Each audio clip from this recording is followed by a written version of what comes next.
we're back with Zara Woolf again. How many times have you been to Romford? No? Well, Is my first thing that showed at Romford was Wild Angel. I think that was in 2023. And then the documentary that just screened The Beauty Problem was also at another festival that takes place in this cinema that's not the Romford Film Festival. And I think it's just my second. Okay. Yeah. I've been to the Romford Horror Film Festival before. Yes. But that was just as an audience member. Yeah. So maybe 3, including that. Okay. Yeah. So, but you are here with 2 films. Yes. Yeah. One of which we have just seen, which is The Beauty Problem, and then you're coming back again in a couple of days for Friday Night Shidduch. Yes. Is that correct? Did I pronounce that correctly? Yeah, that's how I say it. Okay. Yeah, I mean, it's a Yiddish word, maybe Hebrew actually, it's Shidduch, technically, but I usually say Shidduch because it's just a little bit more anglicised, a little bit more kind of accessible. But yeah, I love the Romford Film Festival because when I was 19 and I just sort of made my first serious short film, and I was trying to submit to so many film festivals and they were all rejecting me. I asked Spencer, I reached out and said, can you give me some feedback on my film, because I just didn't know what I was doing, and he was just so incredibly helpful, and like I will just always come back again and again to a community that champions me from the very beginning, and I just have so much appreciation for the community here. So yeah. Thank you very much on behalf of the festival. Thank you. Okay, so let's talk about The Beauty Problem. Sure thing. So talk to us about the journey to actually making the film, because I seem to remember we had a conversation about you doing this probably about 6 months before you started doing it, if I remember correctly. Yeah, maybe, yeah. So I made The Beauty Problem when I had graduated from film school, and I'd had 3 short films under my belt at that point, but I was feeling very pressured financially, and I didn't want to empty my whole savings account onto another short film. So I was like, maybe I can make something cheaper. How about I make a documentary? Documentaries are cheaper, and it's true, they are. So I was like, I literally spent £150 on the whole thing, and I still feel like I was able to tell a really good story with so little money, and as a businesswoman, as a producer, that's an absolute win for me. So that's the reason why I shifted over to documentary, and now I absolutely love documentary, and I'm making a feature-length documentary. But so that was the reason why I did documentary. This subject in particular I chose because I felt there was nothing that I was more qualified to talk about than female beauty standards in the creative industries. I felt like it was just a theme that was so close to my heart. And as someone who used to pursue acting, I used to want to be an actor. That used to be my aspiration. And just kind of having like a lot of knowledge as a Gen Zer of social media beauty standards, and the huge rise in cosmetic procedures and the normalization of that. I just felt like I was quite qualified to talk on this subject. And really passionate and invigorated to start the conversation. So that's kind of what led me to it. How did you target the people that you were going to interview? How did that process, how did you pick those people? Yeah, I honestly, they are all people that I knew personally. So we had an actress who's actually in one of my films, the other film that's screening at the festival coincidentally, a musician who I'd met at film school, a dancer who I just met at the gym, and a personal trainer who I also met at the different gym, and another more mature actress who was also in one of my films. So I just kind of knew them all from, various creative walks of life or sporty, and yeah, I kind of put them all together and thought that they might be good, and it turned out like they were. So, yeah. And how long did the whole process take? Because as I said, I just feel like we were talking about this for quite a long time. So just, you know, from when you got round from your first interview. I think maybe I spent, I think I remember I wanted to do something like this like years and years ago, and then I, for some reason, decided not to. But the shoot was just one day, a day full of interviews, and then I edited the whole thing myself, which did take a really long time. And I was doing it kind of part-time. I believe I was just kind of like working alongside it. I'm trying to actually remember. Yeah, I think because when I first shot it, I was working pretty much full-time at a hotel. And I actually quit that job coming up to, just to give a full picture, I shot it in I think June, and then I was working pretty much full time, then I quit that job in like December, November, December, so I was working, not able to commit that much time to it for those months, but still trying, probably about one day a week, something like that, and then I had about like a month or so where I was literally editing it full time. And then I think it released on Amazon Prime in March, I believe. It took ages for them to put it up on the streaming platform, just due to like various delays and stuff. But the editing process was a lot longer and more complicated than I anticipated, and it's only a 20-minute documentary.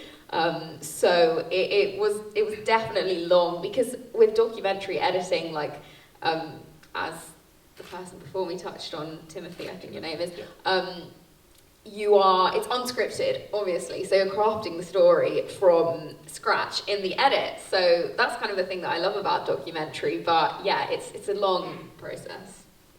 So you've made a documentary, you've made a comedy, you've made a drama.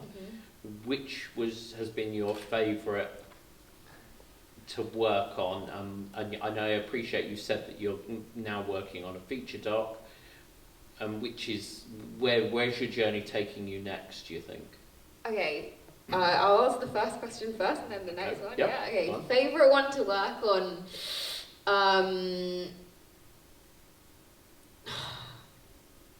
Oh, that's such a difficult question. Probably not the doc, just because it was only a one-day shoot, so, you know, probably... maybe I'm going to say my first film. Oh, that sounds terrible, doesn't it? Because the rest were really fun as well. My first film, there was something really magical about it, because I was just coming to understand my passion, and everyone was kind of quite a newbie and quite green as well, and there was just something really magical about all discovering that passion together. So I would say that for that reason, because there was something so magical about that process. And then jumping years later to what I'm working on next, the second part of your question, I am working on a feature-length documentary called Hard Launched, which, if you're not familiar with the term, a hard launch is a term used by Gen Z, my generation, to publicly announce a romantic relationship. So the documentary is about modern relationships, and it's going to be presented by the reality TV star and former ex-Love Islander Ella Thomas. Okay. It features a range of social media people, such as, I don't know whether anyone's going to know these people, but I may as well do a bit of name dropping, why ever not. Ex-Love Islander Tyler Cruikshank, TikTokers Louis Pollock and Francesca Psychology, and a YouTuber called Jordan Teresa. And we also will feature a clinical psychotherapist, a divorce lawyer, a financial expert, and I believe that's all my contributors. But they're going to help to paint a picture of what modern relationships look like, the Gen Z dating norms and things that kind of define how we date, because, as I'm sure everyone knows, it's very different to generations gone by. And yeah, I wanna talk about it, what's going on, pros and cons, and encourage hope for the future. So that's my new documentary that I'm working on. Very interesting. It's interesting to watch the route that you're taking with your films. But you know, obviously there's always going to be, for us, there's always going to be a soft spot for Wild Angel because of varied reasons. But I think you really that was such a polished film that you'd created there for your first real. Yeah, Do you know what I mean? Yeah, but it was the one that you put out, wasn't it? It's the one Yes. that you took on a journey. Yeah. So True. it's Festival circuit. it's interesting to see. As I say, it's interesting to see the route you're taking. What was the biggest challenge in? I mean, you've talked about the editing on this. So presumably the issue is that you had to figure out what to cut out in order to get it to a runtime, perhaps. Did you have or was it something else? What was the biggest challenge in the edit? I think with the edit for this, I wanted to make it captivating and fast-paced, and I think that coming up with like a rough cut and choosing what points were most important to me from the interviews, and making the first cut was actually not the hardest part, I would say. I mean, yes, it had its challenges, but from what I remember, the most challenging thing was getting it into a really slick and snappy piece that, was captivating and professional enough, because I'm not a professional film editor, but I edited this, and I edited actually my newest 5-minute short film that is just entering the festival circuit now. I edit quite well, but I'm not a professional editor, so the challenge was like getting the editing to a high enough standard that I was like, this could be on Channel 4 or something, right? So yeah. Excellent. Do we have any questions for Zara? Peter?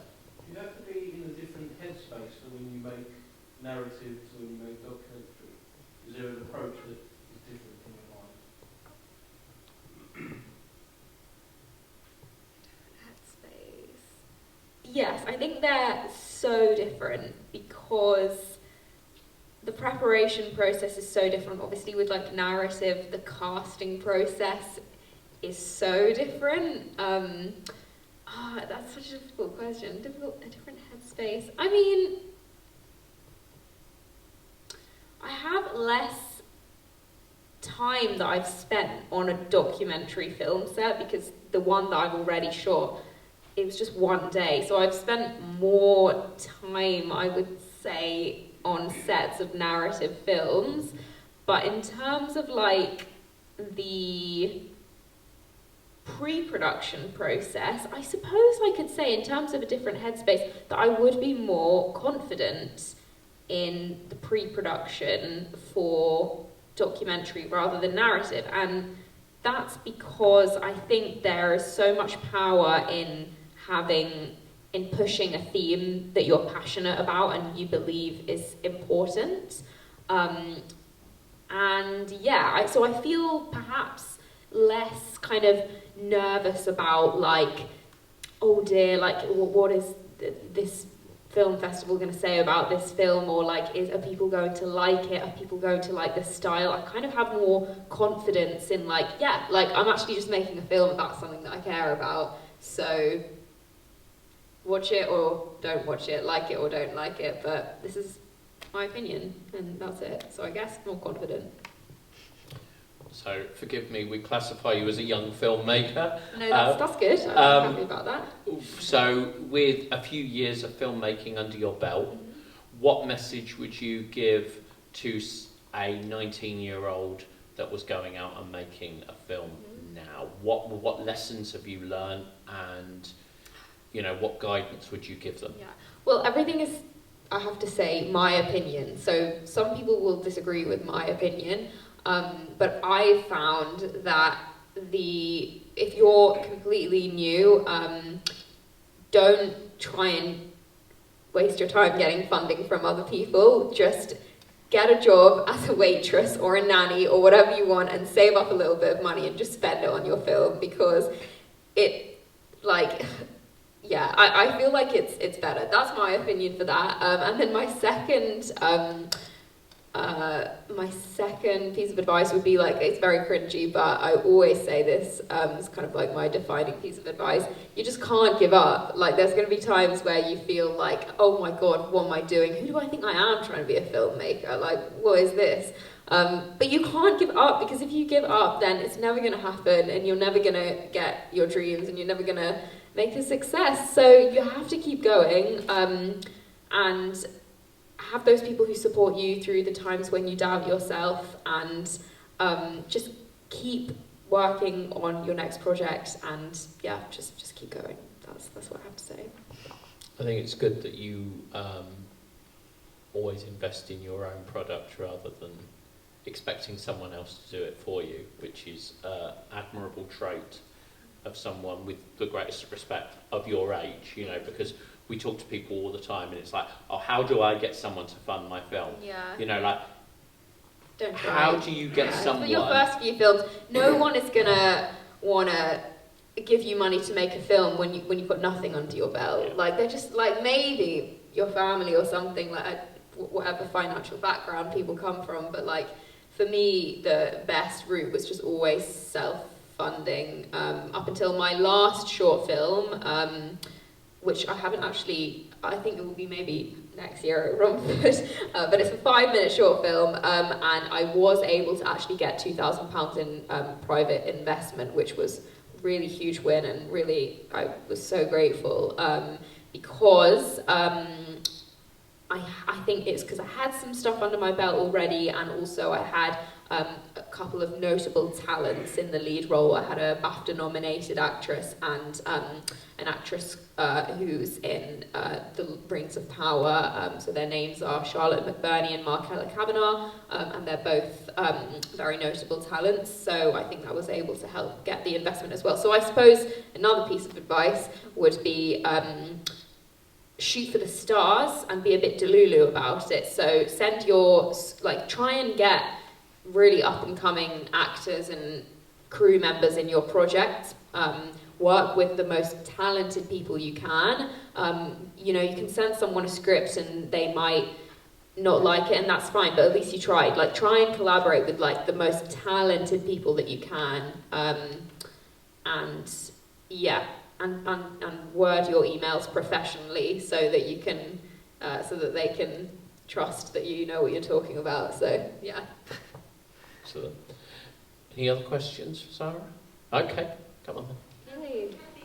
Jane Fonda's reference, did you actually have to get any submissions from her, or did you have any contact with her? No, that was, I used, all the images that I used, I licensed from a website that was completely legal, but no, unfortunately I don't have any personal connections with Jane Fonda as of yet. Yeah, I like that.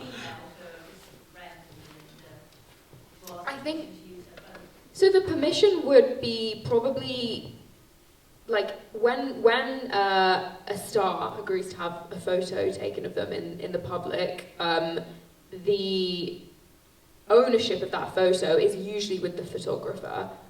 So if that image is made available for licensing in the public domain online, and someone licenses the image, then usually they can use the image however they please. It's kind of like if you rent a film on Amazon Prime, or if you buy it, it's like the person, well, it's kind of different, I suppose, because I'm distributing this in a public capacity, but yes, it was all licensed, but Jane isn't the one who would, like, decide that, if that makes sense. Excellent. Well, listen, Zara, thank you ever so much for coming back yet again. And thank you so much for having me. Like, seriously, I really appreciate it. And we're looking forward to seeing your other film in a couple of days. Yay! Thank you ever so much. Thank you.